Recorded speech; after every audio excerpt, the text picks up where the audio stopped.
धक्कादायक व्हेंटिलेटरवर असलेल्या महिलेला उंदराने कुरतडलं. भयावह दृश्य पाहून सगळेच हादरले. आजारी व्यक्तीला उपचारासाठी रुग्णालयात दाखल केल्यानंतर ती व्यक्ती लवकर बरी कशी होईल याकडे डॉक्टर आणि रुग्णालयाचं लक्ष असतं.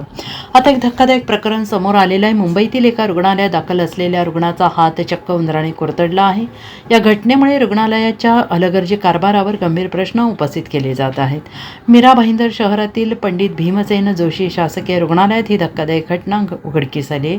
या रुग्णालयातील अतिदक्षता विभागात स्वच्छता आणि रुग्णसुरक्षा यांचा पूर्ण अभाव असल्याची संतापजनक घटना समोर आली आहे. व्हेंटिलेटरवर उपचार घेत असलेल्या 89 वर्षीय वृद्ध महिलेच्या हाताला रात्री उंदराने कुरतडल्याचा प्रकार उघडकीस आला आहे. या घटनेमुळे नागरिकांमध्ये तीव्र संताप व्यक्त केला जातो आहे आणि ही घटना केवळ एक अपघात नसून रुग्णालयातील सततच्या हलगर्जीपणाचा आणि स्वच्छतेच्या अभावाचा भाग असल्याचं दिसून येत आहे. मीरा भाईंदरमधील एकमेव मोठ्या सरकारी रुग्णालयात पूर्वीही मनुष्यबळाच्या कमतरता, डॉक्टरांची गैरहजेरी, स्वच्छता संबंधित तक्रारी सातत्यानं समोर येत होत्या. 12 मार्चला सकाळी माझ्या आईला ऍडमिट केलेलं व तशी आई म्हणजे क्रिटिकल कंडिशन मध्येच होती. पण आज सकाळी जर 5:30 वाजता माझा भाऊ तिथे बघायला गेला आईला, तर एका हातावर उजव्या हातावर चादर जरा बाजूला केली तर सगळं रक्तबंबाळ होतं.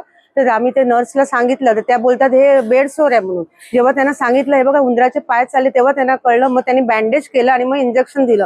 आता माझ्या आईची कंडिशन याच्यामुळे इन्फेक्शन होऊन काही बरंच जास्त झालं ती जबाबदारी हॉस्पिटलचीच असेल असं मी म्हणते. जिथे तुमच्या आई हे होत्या आयसीयू मध्ये होत्या तर तुम्ही पूर्वसूचना दिली होती का प्रशासनाला? हा त्या हॉस्पिटलला त्या ठिकाणी त्या ठिकाणी ते ज्या तिकडे पाईप आहे एसीचा तिकडे दोन मोठे मोठे उंदीर जात होते. मी प्रत्येक वेळी सिस्टरना सांगत होते बघा हे उंदीर चालले म्हणून. त्यांनी अजिबात लक्ष दिलं आणि आज ही घटना घडली आणि याच्या माझ्या आईला आता भरपूर त्रास होत आहे. याचं काही बरं वाईट झालं ते प्रशासन जबाबदार आहे, हॉस्पिटल जबाबदार आहे. प्रशासनाने तुम्हाला काय आश्वासन दिलं? आता आम्ही डीन मध्ये सगळे आम्ही असं सांगितलं ते बोलले आम्ही बघतो आम्ही करतो असंच आम्हाला बोलले. बाकी काही ते कारवाई करणार ते अजून काय सांगितलं नाहीये. Bureau report SVN Marathi. Mira Bhayandar.